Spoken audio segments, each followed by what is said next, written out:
Olá pessoal, muito bem-vindos ao nosso canal do YouTube. Para você que faz parte já da nossa comunidade, você já sabe que todas as segundas-feiras e quartas-feiras nós sempre colocamos uma mensagem nova aqui no nosso canal. Quarta-feira a gente coloca uma série especial, exclusiva aqui para o nosso canal, e nas segundas-feiras nós colocamos as mensagens que são ministradas na nossa igreja local, na sede da Igreja Fonte da Vida, em Goiânia. Hoje é segunda-feira e eu tenho a certeza que essa mensagem vai falar muito ao seu coração. Mas antes eu quero te pedir para curtir esse vídeo, se inscrever no canal se você ainda não fez. Isso vai ajudar o algoritmo do YouTube a entregar esse vídeo para ainda mais pessoas e fazer também a sua parte de compartilhar nos grupos de WhatsApp, nas suas redes sociais, para que ainda mais pessoas sejam alcançadas e abençoadas em nome de Jesus. Abre o seu coração, porque Deus vai falar com você.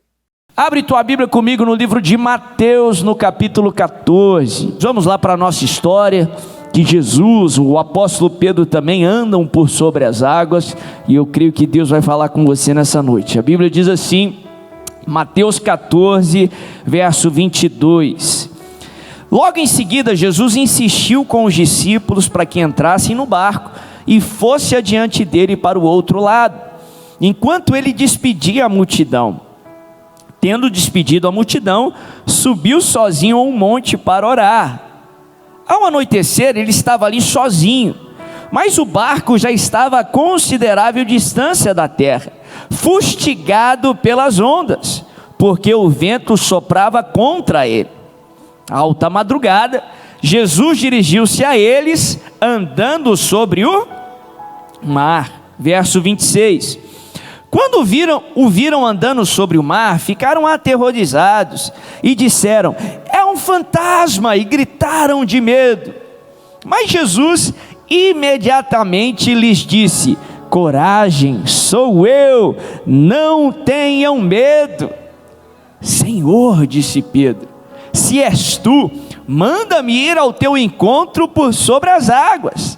Venha, respondeu ele. Então Pedro saiu do barco, andou sobre as águas e foi na direção de quem? Jesus. Fala comigo, Jesus. Mas quando reparou no vento, ficou com medo e, começando a afundar, gritou: Senhor, salva-me!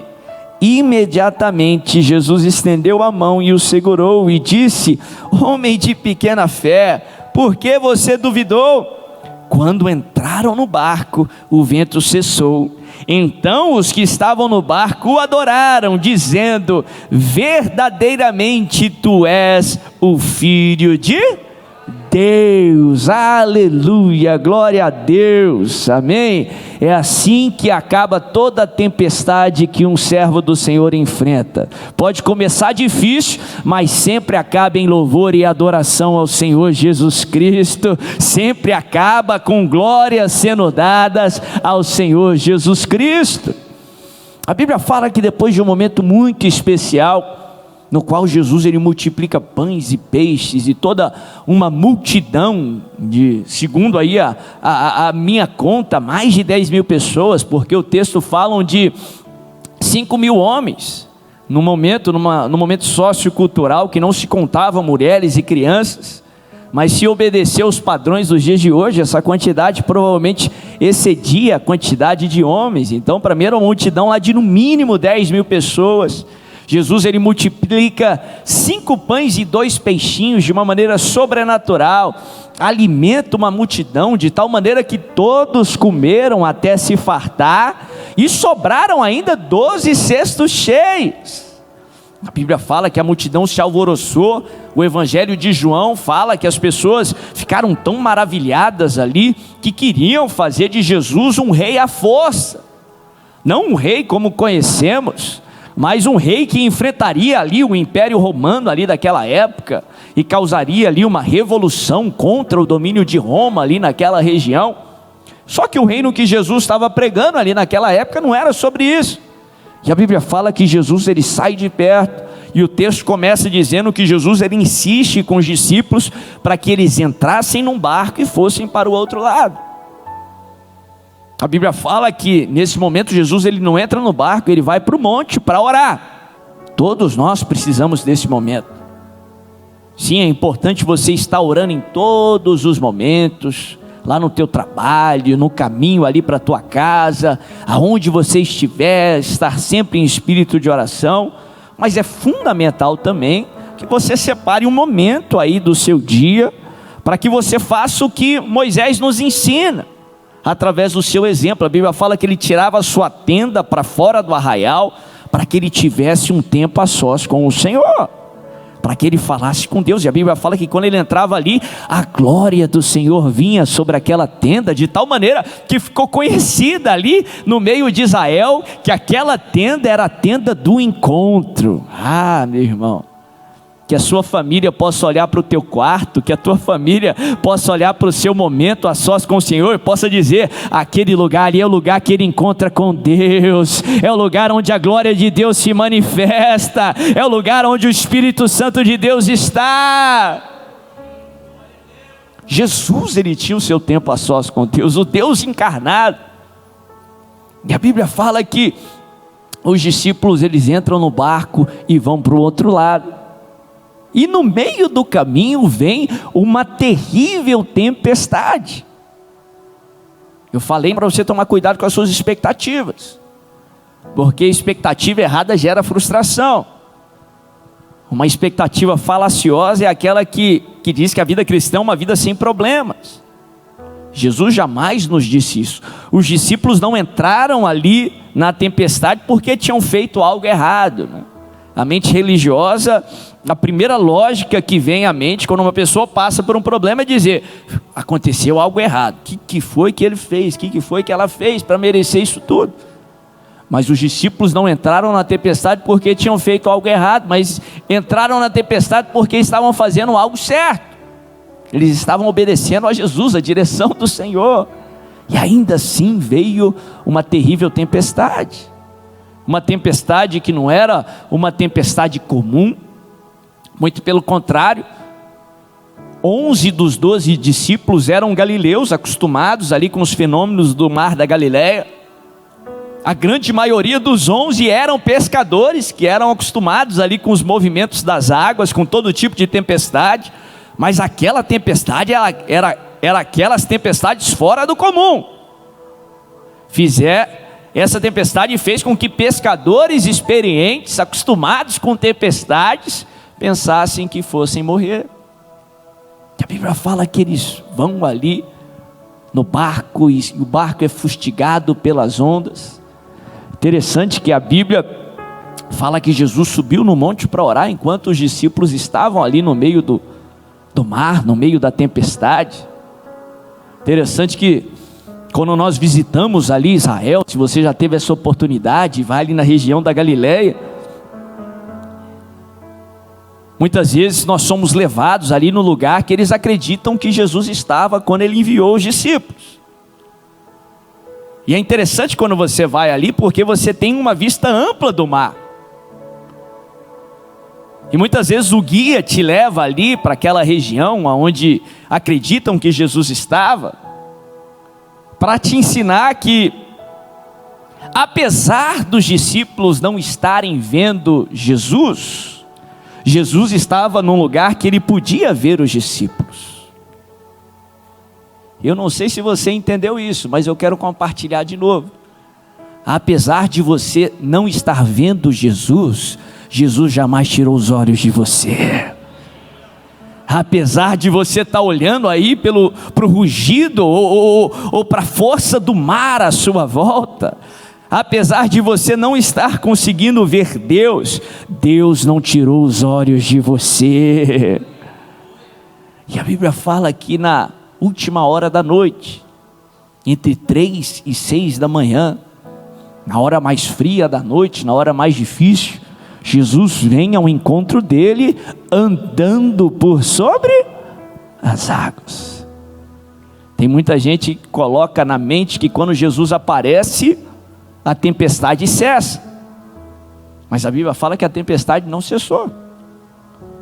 Jesus ele veio andando sobre as águas no meio da tempestade.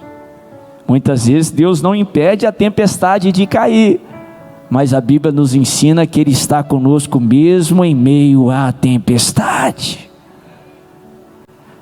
Os discípulos olham para aquela cena, segundo alguns comentaristas bíblicos, havia uma crença ali naquela região que os marinheiros, as pessoas que estavam no barco, quando o barco naufragava, quando o barco vinha a afundar, eles viam um fantasma.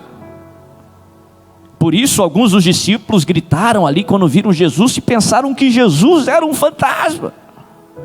Em outras palavras, eles estavam pensando que literalmente tinham chegado no ponto final. Apesar de terem experimentado um grande milagre há horas atrás, uma multiplicação sobrenatural, é como que se nada tivesse acontecido. Ali no calor das emoções, na fúria ali da tempestade, eles acharam que encontraram um ponto final. E naquela hora mais difícil, enquanto eles achavam que estavam encontrando o fim, que um fantasma estava vindo na direção deles, Jesus diz a eles: sou eu, não temas. Sou eu, não temas. Ele diz: coragem. Um evangelho, uma tradução coloca assim, que ele diz: paz seja convosco. Paz seja convosco. Eu gosto dessa tradução. Jesus fala isso muito nos evangelhos, no meio do turbilhão. Ele diz: paz seja convosco. Interessante que Jesus, ele não estava tentando ali acalmar a tempestade que estava caindo sobre os discípulos, mas o alvo de Jesus ali era a tempestade que estava dentro dos discípulos. Interessante como muitas vezes a tempestade que está aqui do lado de dentro é pior do que a tempestade que está aqui fora. Muitas vezes a razão de estarmos tão atribulados por dentro foi uma tempestade que nós enfrentamos, mas os sentimentos, eles agravam ainda mais aquele abismo que nós estamos enfrentando, aquele problema, e é como que se a tempestade de dentro fosse muito mais severa do que a de fora. E Jesus, antes de acalmar a tempestade de fora, Ele acalma a tempestade que está dentro. Ele ministra paz, mesmo no meio da tempestade. Presta atenção aqui, em nome de Jesus. Interessante que nessa história nós aprendemos que a paz que vem de Deus não significa ausência de tempestade. Muitas vezes a tendência do homem é achar que a paz é a ausência da tempestade, mas a paz bíblica não significa ausência de tempestade. A paz bíblica significa a presença de Jesus. Porque se Jesus estiver com você no meio da tempestade, o seu coração vai estar em paz. Porque se Jesus estiver no seu barco, o seu coração vai estar tranquilo. Porque se você tiver Jesus no barco, você vai chegar do outro lado. A tempestade não vai ser o seu fim, e o propósito de Deus vai se cumprir na sua vida. A paz que vem de Deus não significa ausência de tempestade, significa a presença de Deus, presença de Jesus. Afinal de contas, um dos termos dados a Jesus na palavra de Deus é que Ele é o príncipe da paz. Ele ministra paz, Ele acalma a tempestade que está dentro. A única maneira da tempestade no seu interior se acalmar de maneira plena, de uma maneira bíblica, de acordo com a palavra de Deus, não é através de ação humana, não é através de medicamentos. E ó, que eu sou favorável à ciência, a Bíblia respalda a ciência, a Bíblia nos ensina sobre o avanço da ciência, mas plenitude de paz você não encontra nesse mundo. Plenitude de paz, de acordo com a palavra de Deus, só nos pode ser dada pelo próprio príncipe da paz. Ele mesmo diz que a paz que eu vos dou, o mundo não pode te dar. uma paz que excede todo entendimento. Todo mundo está achando que é o ponto final, mas no meu coração eu tenho o príncipe da paz, no meu coração eu tenho o Todo-Poderoso. Ele acalma a tempestade que está aqui dentro, e Ele acalma a tempestade que está aqui fora. Jesus diz: paz seja convosco. Na Nova Versão Internacional ele diz: coragem. Ele trabalha de dentro para fora. Presta atenção que os milagres que vêm de Deus sempre acontecem de dentro para fora. Todas as vezes que Deus agir na sua vida, Ele vai agir de dentro para fora. Lembra quando levaram aquele paralítico até Jesus numa maca, porque ele não conseguia ir sozinho? Os amigos o levaram. Aí de repente ele vai ali à frente de Jesus, todos olham para aquela cena, esperando que Jesus ia fazer o que o paralítico estava buscando, uma cura natural, a cura ali dos seus movimentos. E Jesus diz a ele: filho, perdoados estão os seus pecados. Depois Jesus ele acaba curando ele de uma vez por todas. Mas o que eu aprendo nessa história é que a cura, ela começa de dentro para fora. Jesus ele começa acalmando a tempestade que os discípulos estavam enfrentando, não a tempestade de fora, mas a tempestade que está dentro. Naturalmente falando, parece que nada mudou. Naturalmente falando, parece que Deus ainda não fez. Ah, meu irmão, mas não chegue nessa conclusão sem se lembrar na palavra do Senhor.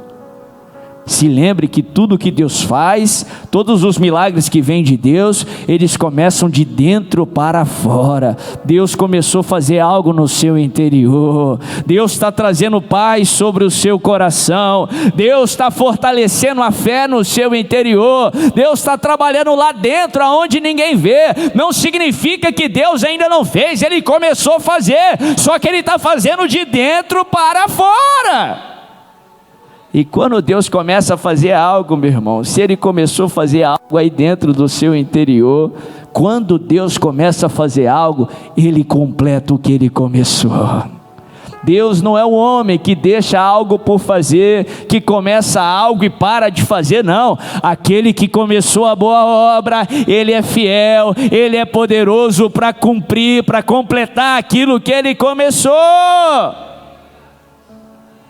Interessante que é no meio da tempestade que Jesus revela quem Ele é. É no meio do problema que o caráter de Cristo é revelado. Eu aprendo isso não só em relação a Deus, é no meio do problema que o caráter do ser humano é revelado.